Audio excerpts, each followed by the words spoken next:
Hey, it's Jordan with TYT and TYT Politics. I am here in Lorain, Ohio. I'm at the United Steelworkers building, and I'm here with Representative Dan Ramos. You represent, as a state representative, this area. And wanted to ask, just driving up here, if I'm being honest, it's the area is a little rundown, I would say, to be generous. So wanted to ask you, Lorraine, tell us about what the town was built on, and kind of what's happened since then. Sure. Lorraine has been an industrial community since forever, since the 1800s. We've had a steel mill since then. We've had Ford plants. We've had shipyards, heavy manufacturing. Much of that is left already. And recently, there's been a large layoff at the steel mill. So, bad trade policies and really not being paid attention to by some of our so-called leaders in Washington has hurt communities like this. Did Was there kind of an uh, inciting incident, inciting time? A lot of the jobs started getting offshored around the 70s, the 80s. When did the steel jobs started going to other countries?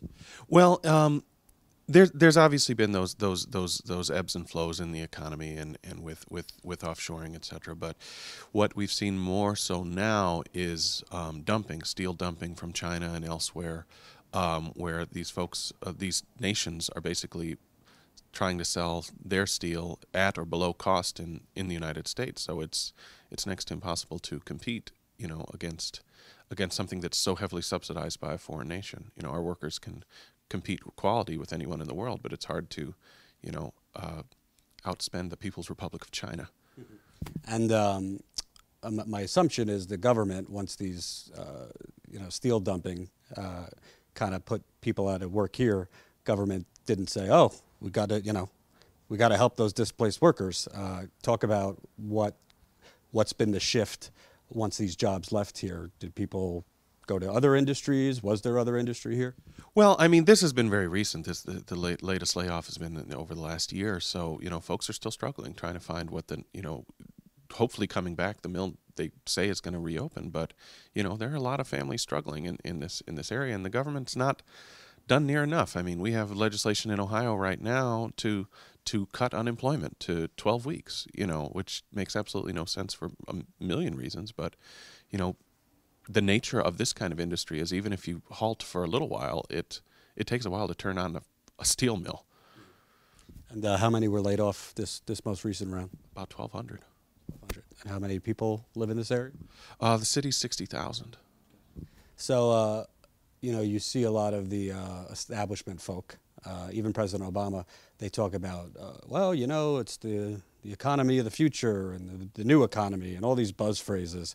And the people in manufacturing, whether it's steel, cars, they need to, kind of get with the program, get retraining, all these things to try to, get new skills for the modern economy. The people I speak to in Pennsylvania and other areas, there seems to be a big disconnect between what kind of the urban dwellers and elites are telling you to do and what's actually realistic. Well, look, steel is a type of industry where it is vital for this country. I don't want to see anything go away, but it's vital for national security. It's vital for energy. It's vital for everything. You can't build a building without steel. And for that matter, you can't build a tank without one either, or an airplane. So it is so necessary to so many facets of modern life, of 21st century life, et cetera, that it's something that has to be protected. It absolutely does. Do you think at a certain point, Democrats they don't want to seem like they're trying to take over private industry or tell them what to do. Republicans, certainly not. But at a certain point, does the government have to step in when greed takes over? Because all these things, the common denominator is greed. They look at workers just as kind of cogs on a balance sheet, and there's not a lot of, I talked to my brother anecdotally, who, nice guy, but works at a hedge fund, and he says, oh, globalization is great, this and that. And I'm like, well, go across the country, speak with thousands of people, tell me what you think. It seems like the philosophy in government is not these American workers, but making sure we could get products for cheaper. Well, we need to pay attention to the American worker. I mean, we absolutely do. The economy can't continue to move forward, can't work unless people are working, unless people can afford to pay for things. I mean, that is capitalism. But we also, there's a way to help an industry without, as you said, taking it over. I mean, the United States government doesn't own GM, but they sure as hell helped them out a few years ago, and now they're as strong as they ever were, if not stronger. And the banks. And the banks. The banks are even that's even above and beyond. That I think we need to do something about. There's too big to fail is too big, but if we're going to help out the financial sector, which doesn't create wealth, it doesn't create products, it moves and shifts it. We should help out these kinds of sectors, which are not only important for the economy, important for the workers, but important for our nation as a whole. And could you talk about, because what I'm trying to do during a bunch of interviews this week is really put a face to what Bernie talked about, the disappearing middle class. Could you talk about, as representative of this area, what people go through? I'm sure you talked to many of the locals here. People working multiple jobs, I'm assuming have trouble, have to make decisions between certain necessities because they can't afford everything. Well, you see it everywhere. I mean, you see when we'd lose a factory and we're building a dollar store. Those are the new jobs. The 21st century. That's not an economy. I've seen more people, walking on roads without, on long highways, basically trying to get back and forth from a grocery store or to something else like that. We don't have much public transportation to speak of, so everything's, people are walking. You see it in, I can tell how well the economy is doing based on how many people are at the barber shop. How many people are at a diner or whatever, and it's less and less. So people are, they're looking for 2 and 3 jobs, and it's harder and harder to find them. And folks are trying to cobble together what they can with, a below living wage, minimum wage, and it's getting tougher. So you were born and raised here, so tell me about the changes you've seen. Have people left? Has there been changing demographics? How has Lorain changed in your life? Well, people have left. The population is shrinking, not as rapidly as some places, but it's getting smaller.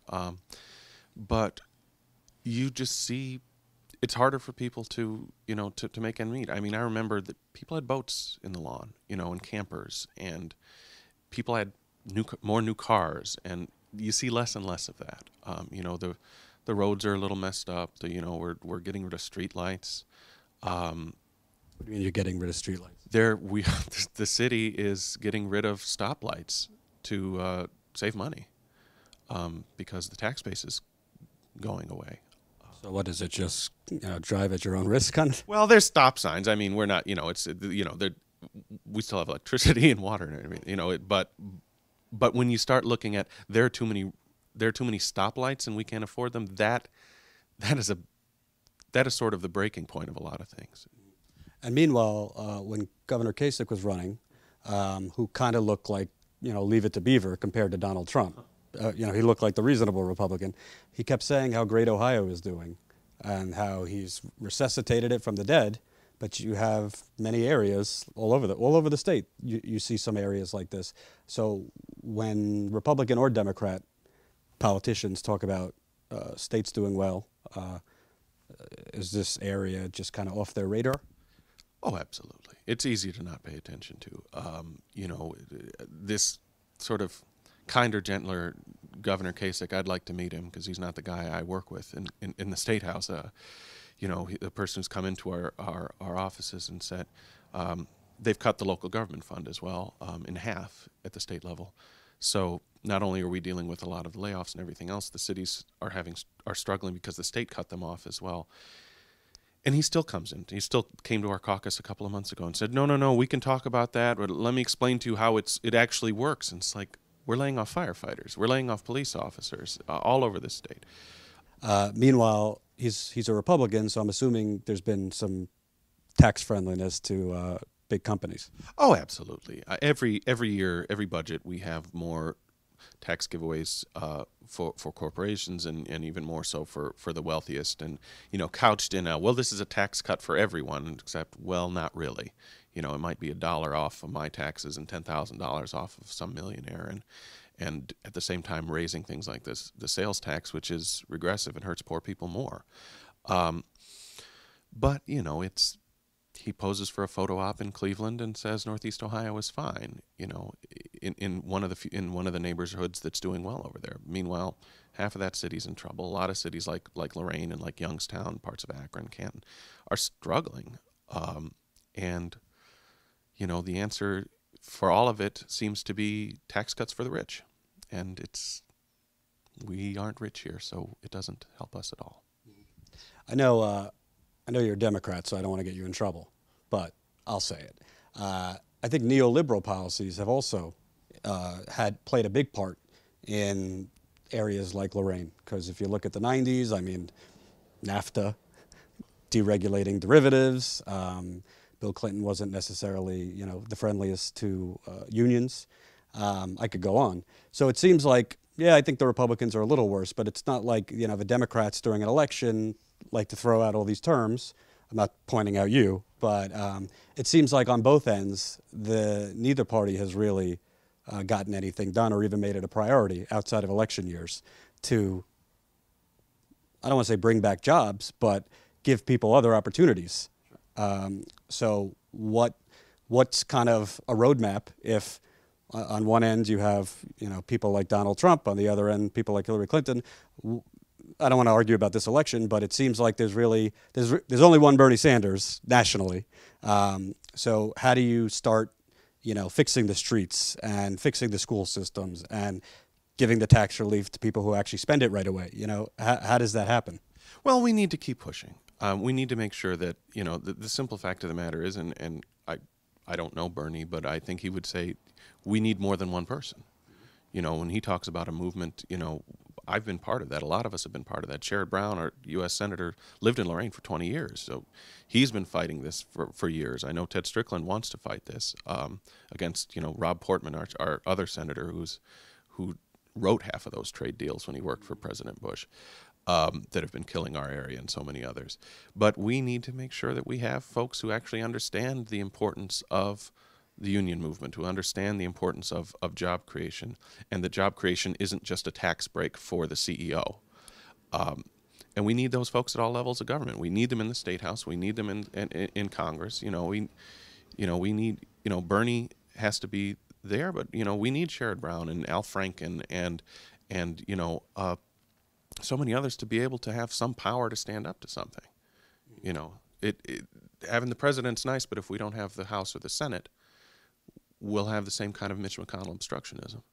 Right, but I guess what I'm getting at, and again, it's not to get into specific politicians, but Democrats also have not bent over backwards for unions. There are exceptions, but we're at the United Steelworkers, and I've spoken with union people around the country, and off the record, they tell me they're both crap. So I guess what I'm getting at is, you're a politician. I wouldn't ask you to reference it like I'm referencing it, but it seems like Hillary Clinton, for example, I mean, when she was First Lady, she was very active in Bill Clinton's administration. He was not a friend of unions. When she was senator, I mean, I don't know what she has done for unions. So how do you push forward? Is it electorally, or is it more activism like you saw during Bernie's movement, and to a lesser extent with candidates like Jill Stein, local candidates, Tim Canova? You're seeing it all over the country because it seems like there's a brewing outcry, but now that the figurehead is out, Bernie Sanders, it's a bit more fractured. Well, it needs to be both. We need to find and elect more people who will act like a Bernie Sanders or a Sherrod Brown or whatever. But we also need to find the champions that do exist, because it wasn't just Bernie. And there are folks in elected office at all levels who've been doing this. We need to make sure that if you want to be involved in a movement and you want to push the movement forward, we need to support the people who are actually supporting working people, who are actually supporting those folks now, not basically say, okay, Bernie did it, Bernie lost, so let's start with zero. There are no people who help us. Like, that's not the case. There are folks who fought harder, who are more more in line with some of the things that he's been saying and so many others. But, I've been in the legislature for 6 years and been talking about the same kinds of things. I've written constitutional amendments for Citizens United to end Citizens United. I've fought for unions, and we need more of that, though, and we need to make sure that if there is a push from the grassroots, it needs to be everywhere. The White House isn't the end-all, be-all. If you don't have conservatives for the last 40 years have been pushing everything they couldn't get through the White House into the state legislatures. And that's what we have here in a 50-50 state, right? We have 2-to-1 Republican majorities in the House and the Senate because they draw the lines.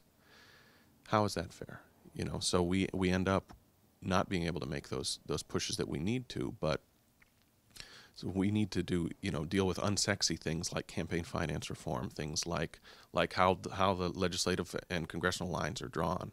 That's hard to get people to stand up and march for, but more of our problems are caused by those two issues than damn near anything else.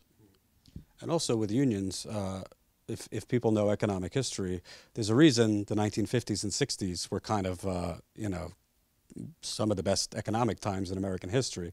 You had strong unions. CEOs did not make 250 times their workers. Taxes were higher on wealthier people, and there were tighter regulations.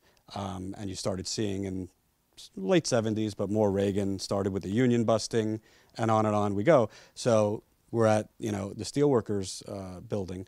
What in terms of the union movement? Because it seems to me that unions, the unions vote for or endorse a candidate, but it's more their figureheads, whereas the union workers, that wasn't taken into account this past time, from what I was told from union workers. But more importantly, it seems like union membership is going down. Obviously, these Republican governors are attacking unions.